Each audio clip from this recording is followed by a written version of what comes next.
If you were given 10 million naira right now, what would you do with it? Clothes, shoes, bags? Okay, whatever answer that you give shows your mindset about money and how you think about money.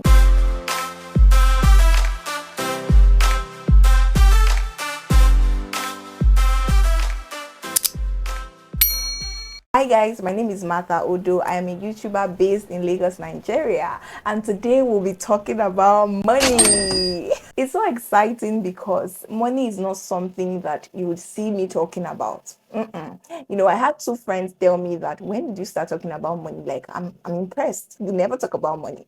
I mentioned Vuzi and you know Vuzi. You know these people. Like, when did you start talking about money?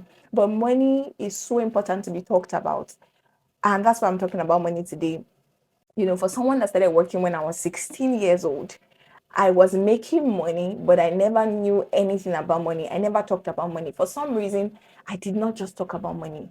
Saving, investing, none of that. I just wanted to be okay, make this money, be able to afford what I can afford, and that's it. Be able to live. That was what it was about. There was nothing like, trying to make more money, trying to multiply money. And that's how you build wealth, right? Yeah, right. I'll be speaking about my experiences and just be telling you some things that I have learned over the years. I mean, I'm still learning. I just started saving not long ago because I couldn't save. I was making money, saving nothing, spending it all, and just very confused and stuck with money. In fact, I will just stop here. But now we're going to be talking about money. And for someone that's in your 20s, these are the things that you should start knowing about money. Drop some mindset, pick up some mindset, and money is good to have. The Bible even says it, that money answered all things. So money is really good to have. And I believe that we all can have and make money, right? First of all, I don't know how I want to talk about all of these things, but just follow me, right? Follow me, stay with me. What do you think money is for? Is it for spending? Is it for saving? Or is it for investing? So me, I grew up thinking money is for spending. So when I collect my salary and I have budgeted everything I've done, oh, I want to do this, I want to do that, I want to do that, and it's remaining, I'm very serious about this. And I'm like, what will I spend the remaining on? No saving, no. What will I spend it on? I start thinking, oh, maybe I should do this, maybe I should do that, maybe I should do this. Because I just felt like money was for spending. I mean, I don't have enough to save. How can I save from this small money? It is to spend it. I can't save from it, right? So I felt that money is for spending. While that is true, money is also to be saved, money is to be invested, money is to be multiplied. How do you build wealth? You build wealth by multiplying money, by investing money. So that's the first mindset I want you to keep, that money is to be multiplied. That's how you build wealth, right? So I had to keep that mindset. I felt it was the Holy Spirit that spoke to me. Like, you don't have to spend it all. You can keep it.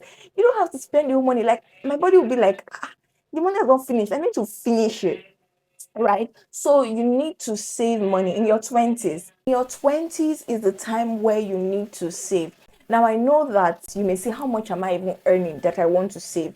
Now, there's something about savings that I learned, that it is about the act. It's not about how much you have to save, but it's about building that habit, that every money I get, I keep 5 naira, I keep 10 naira. And trust me, there's a feeling you get when you see that money growing, and it helps you just want to do more. When you see your money, my God, I have 10,000 naira now, it's 20,000 tomorrow. It builds that habit and it helps you. So I realized that people that save, I had friends that would save, but me, I didn't have that habit at all. So it's a habit that you have to build. So it's not even about just having the big money to save, but it's about learning the habit and keeping it, keeping those little bits. They say little drops of water makes a mighty ocean. That's so true. You need to learn to keep, and then it becomes big. And it's not just saving, it doesn't end at that, right? You need to also invest. I'm going to come to that, but you need to learn the habit of saving. Money is to be spent, but it's also to be saved. I want to go back to people that are coming from families where you're used to loans, debt and all of that. So the first thing in your 20s that you need to do is to be debt free. So if you're in any form of debt now, you can pay off your debts little by little. Just work out a plan if you really want to be financially free. And I'm speaking to people that are ready to be financially free, to be financially independent, and to actually work towards building wealth. So you need to start little by little in clearing off your debt. That's like the first step. Clear off your debts. Don't be a debtor. Don't borrow. It's not bad if you have to borrow for something. People borrow, the country takes, everybody says that, but it's not an excuse to now start borrowing anyhow. There was a time that I was always borrowing. I would work. I don't know if I would say it wasn't my fault, but I did not just have money. I would borrow. When I now collect salary, it was just to pay debt. It was a lot.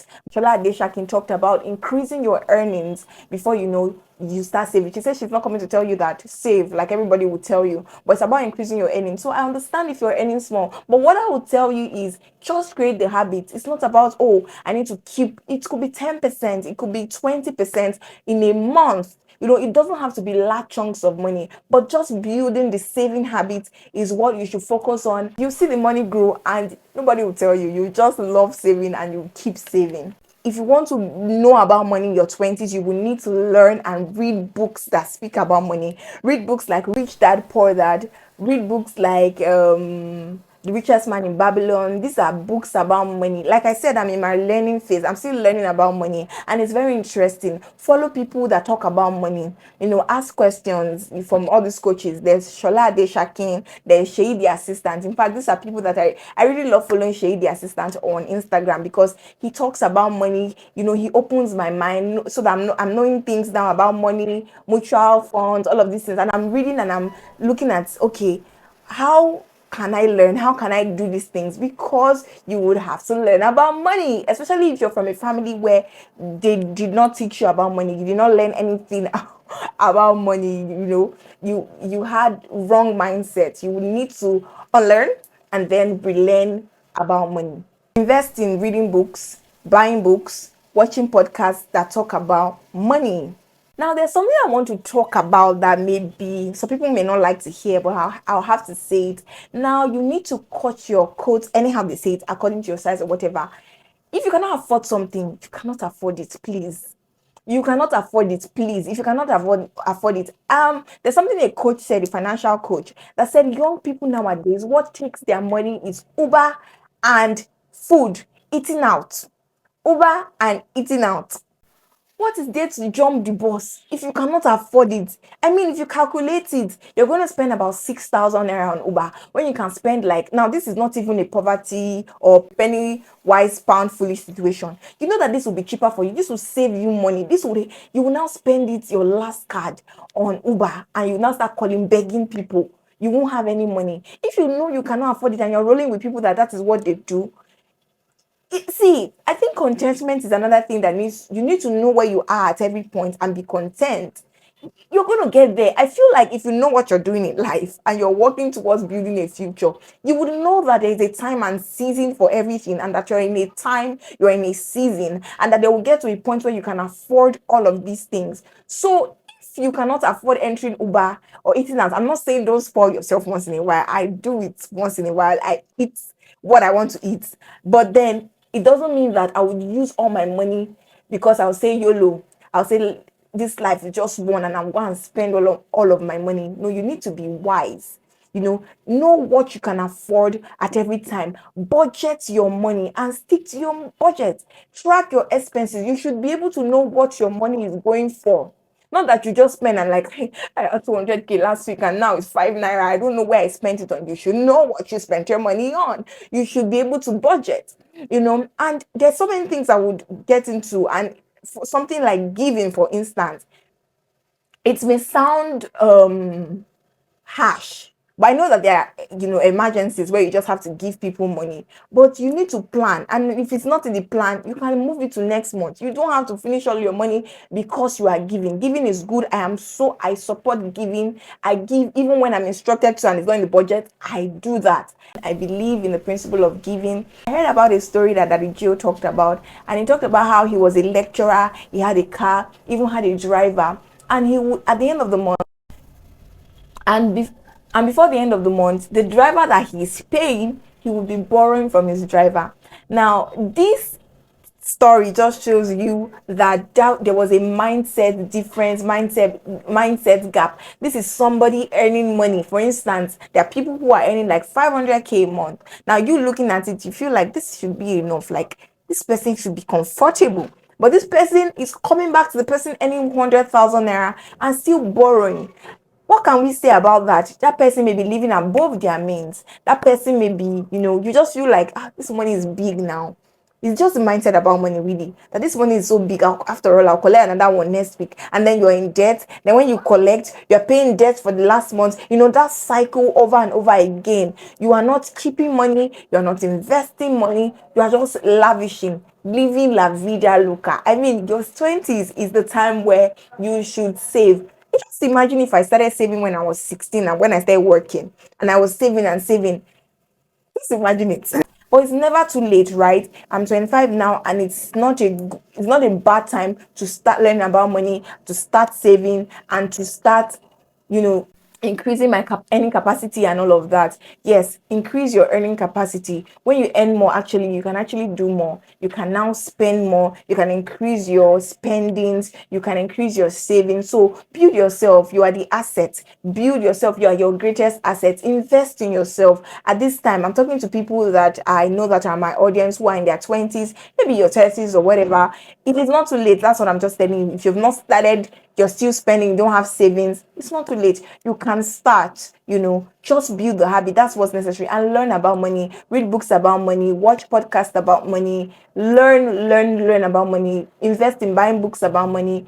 I'll keep saying it, just learn about money basically. It's time to be content. If you cannot afford something, remove your eyes from it. Leave it alone. Leave it alone basically. If you cannot afford it, don't put your eyes there. There are people that can use all their money. I mean, if it's something that is important to your work, why not? It's an investment. I see it as an investment to your life, to your work. But if it's just for show, throw away that mindset. You want to use the latest iPhone just to be among throw that mindset away. In this 2024, you shouldn't be thinking like that. Throw it away. See, it's not even about what you see on the outside. There are a lot of people that are looking fly, doing this, showing money outside, but they are in loans and debt. But you should be content. So I hope that you've learned something from this video. I know that my thoughts were everywhere, but these are things that I have learned. I am still learning. And if you have the opportunity, you are in your 20s, you are 19, it's a good time to start saving. It's a good time to start investing in yourself. Invest in yourself first. Yeah. Then it's also a good time to, if you're making money, there are people that are in their 20s and they're already making millions. It could be very confusing if you don't have knowledge about how to manage that money. That would be a good time to take courses. I have this 1 million naira. Do I spend it, or what do I do with it? So I think that the most important thing is to acquire knowledge about money. If you really want to have money in life, you really want to be financially stable, especially if you don't have daddy's money somewhere, or what they call that money, old money or something like that somewhere. You will need to learn about money, start saving. No money is too small to save. That's a very wrong mindset. How will I be saving this? It's so small. I want to save in like 50k, 100k. But you see, that's a very wrong mindset to have. Savings is not about how big it is, but it's about, like I said, the habit. Keep money aside, no matter how small. Build the habit, keep money, it would grow. Invest money, and you need to be patient. Hey, this one is so important. You need to have patience. Any money that will give you 100% return in 1 month is scam. I tell you, people make money from these things, but I read Smart Money Woman, and they said that if you want to do those kind of things, you need to do it in the early stage, but they're actually paying people. And me, I don't even believe in it. Don't do it at all, and just run, because you would fall victim. I've seen people around me who have done things like that, Ponzi schemes, and they got robbed of their money. I was lucky to do it one time and I got the money, and I was so greedy. See, that thing is like a spirit. I wanted to put it again, and somebody just told me, I think it was my sister. this is it, cut it. And thank God, the next month it actually crashed. Glory to God, a testimony. So, right, so you need to have patience to be able to see your money grow in years to come. I'm not talking 1 year, I'm talking years, 10 years, 20 years, and that money will become, big. And if you want to leave inheritance, the Bible says that a good father leaves inheritance for his children's children. So if you want to have money and cheap for your children, not the one that you will now be waiting for your children to provide for you when you're in your 60s and you'll be haunting them for money. But you should be the one, a good father, a good mother, should be the one giving your children, your grandchildren. So, you know, all of this I just said, my little part is left for you to go and follow people that I talked about, Sholade Shakin, Shady Assistant. There are a lot of people that talk about finance, and you know you'll be fine. So yeah, till I come your way next time, please, if you haven't subscribed and you are still here, that wouldn't be kind of you. Please, I'm begging you, subscribe to this channel, like this video most importantly, so that I can reach other people, and share it to somebody. If you gain something, one thing, share it to somebody else to watch this video. Till I come your way next time, keep being the best version of you. And do not forget that nothing, I say impossible is nothing, but nothing is impossible if you set your mind to it and with the help of God and the Holy Spirit. Yeah. Bye. See you next time.